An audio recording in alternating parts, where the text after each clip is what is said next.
গতকাল SSC result দিছে, দেখলাম 6,660 জন ছেলে মেয়ে ফেল করছে। এখানে অধিকাংশ ছেলে মেয়ে দেখবেন আর পড়াশোনা করবে না। 4 লাখের চেয়ে বেশি ছেলে মেয়ে দেখবেন আর পড়াশোনা করবে না।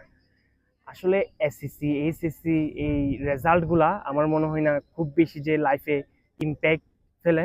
আবার অনেক ক্ষেত্রে কিন্তু অবশ্যই ইম্প্যাক্ট ফেলে। আপনার পড়াশোনার কিন্তু প্রয়োজন আছে লাইফে। সবার আসলে একটা গড গিফটেড ট্যালেন্ট থাকে, সেটা এক একজন এক এক সেক্টরে।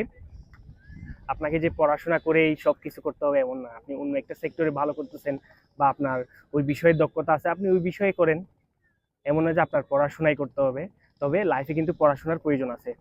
আপনি পড়াশোনার অজুহাত দিয়ে অন্য কিছু করবেন না। আপনি ভাবতেছেন আমি তো পড়াশোনা করতেছি, অন্য কিছু করলে হয়তো আমার পড়াশোনাটা হবে না। আপনি বিশ্বে যতগুলা বড় বড় কোম্পানি আছে সবগুলার সিইও গুলা দেখেন, বেশিরভাগ হচ্ছে ইঞ্জিনিয়ার এবং ভালো ভালো ইউনিভার্সিটির স্টুডেন্ট, যারা স্টুডেন্ট লাইফেই এই বিজনেসগুলো শুরু করছে। আমরা কিছু কিছু বিষয়টাকে আসলে বয়সের আগে উপলব্ধি করতে পারি না।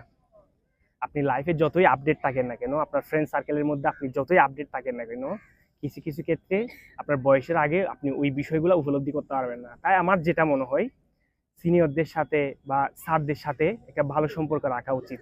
তাহলে ওনাদের এক্সপিরিয়েন্সগুলো আপনাকে শেয়ার করবে, আপনি ওনাদের কাছ থেকে আসলে অনেক কিছু শিখতে পারবেন, যেটা জীবনে প্রচুর কাজে লাগবে। আপনি ওগুলা বয়সের আগে কখনোই বুঝবেন না। আমার লাইফে সিনিয়রদের সাথে এবং স্যারদের সাথে সম্পর্ক থাকার কারণে, ভালো সম্পর্ক থাকার কারণে খুবই কাজে দিছে।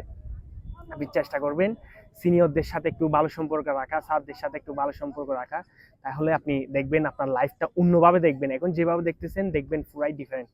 আপনার চিন্তাধারা অনেক ক্ষেত্রে পরিবর্তন হবে আপনার ফ্রেন্ড সার্কেল বা আপনার সমবয়সীদের তুলনায়। আসলে এটাই বলার ছিল আমার। ধন্যবাদ সবাইকে।